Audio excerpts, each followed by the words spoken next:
Israel और फलस्तीन के बीच दशकों से संघर्ष चलता आ रहा है और ताजा हिंसा महीनों से जारी तनाव का नतीजा है। ये 100 साल से भी पुराना मुद्दा है। पहले विश्व युद्ध में उस्मानिया सल्तनत की हार के बाद मध्य पूर्व में फलस्तीन के नाम से पहचाने जाने वाले हिस्से को ब्रिटेन ने अपने कब्जे में ले लिया था। इस जमीन पर अल्पसंख्यक यहूदी और बहुसंख्यक अरब बसे हुए थे। दोनों के बीच तनाव तब शुरू हुआ जब अंतर्राष्ट्रीय समुदाय ने ब्रिटेन को यहूदी लोगों के लिए फलस्तीन को एक राष्ट्र घर के तौर पर स्थापित करने का काम सौंपा।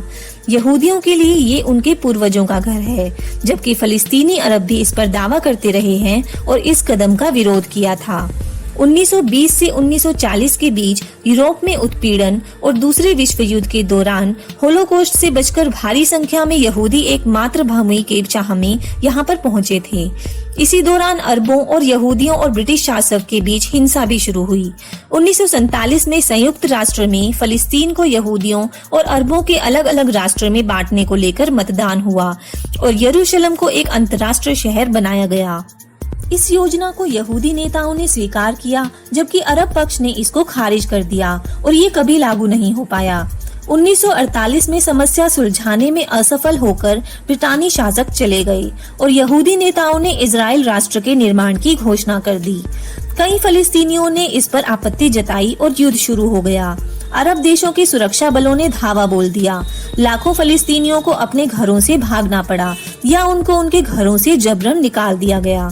इसे उन्होंने अल नकबा या तबाही कहा। बाद के वर्षों में जब संघर्ष विराम लागू हुआ, तब तक इजराइल ज्यादातर क्षेत्र को अपने नियंत्रण में ले चुका था। जॉर्डन के कब्जे वाली जमीन को वेस्ट बैंक और मिस्र के कब्जे वाली जगह को गजा के नाम से जाना गया। वहीं यरूशलेम को पश्चिम में इजरायली सुरक्षा बलों और पूर्व को जॉर्डन के सुरक्षा बलों के बीच बांट दिया गया। इसे लेकर कोई शांति समझौता नहीं था, तो आने वाले दशकों में इस पर और युद्ध लड़ाइयाँ लड़ी गई। 1967 में अगला युद्ध लड़ा गया, जिसमें इजराइल ने पूर्वी यरूशलेम और वेस्ट बैंक पर कब्जा कर लिया। सिर्फ यही नहीं, इजराइल ने सीरिया के गोलान हाइट्स, गजा और मिस्र के सिनाई प्रायद्वीप के अधिकतर हिस्सों पर भी कब्जा जमा लिया। ज्यादातर फलस्तीनी शरणार्थी और उनके वंशज गजा और वेस्ट बैंक में रहते हैं और साथ ही साथ जॉर्डन, सीरिया और लेबनान में भी रहते हैं। ना ही उनको और ना ही उनके वंशजों को इजराइल ने अपने घरों को वापस लौटने की अनुमति दी। इजराइल कहता है कि इससे उनका देश प्रभावित होगा और यहूदी राष्ट्र के अस्तित्व को खतरा होगा। इनका अब भी वेस्ट बैंक पर कब्जा है और गजा से वो पीछे हट चुका है। हालांकि संयुक्त राष्ट्र अब भी मानता है कि ये उसके कब्जे वाले क्षेत्र का हिस्सा है। इजराइल दावा करता है कि पूरा यरूशलेम उसकी राजधानी है, जबकि फलस्तीनी पूर्वी यरूशलेम को भविष्य के फलस्तीनी राष्ट्र की राजधानी मानते हैं। अमेरिका उन चंद देशों में से एक है जो इस पूरे शहर का इजराइल के दावे को मानता है। बीते 50 वर्षों में इजराइल ने इन इलाकों में कई बस्तियां बसा दी हैं, जहां पर 6 लाख से ज्यादा यहूदी रहते हैं। फलस्तीनी कहते हैं ये यहूदी बस्तियां अंतर्राष्ट्रीय कानून के अनुसार अवैध हैं और शांति में बाधा हैं, जबकि इजराइल इस दावे को खारिज करता है। पूर्वी यरूशलेम, गजा और वेस्ट बैंक में इजरायली और फलस्तीनियों के बीच तनाव चरम पर है।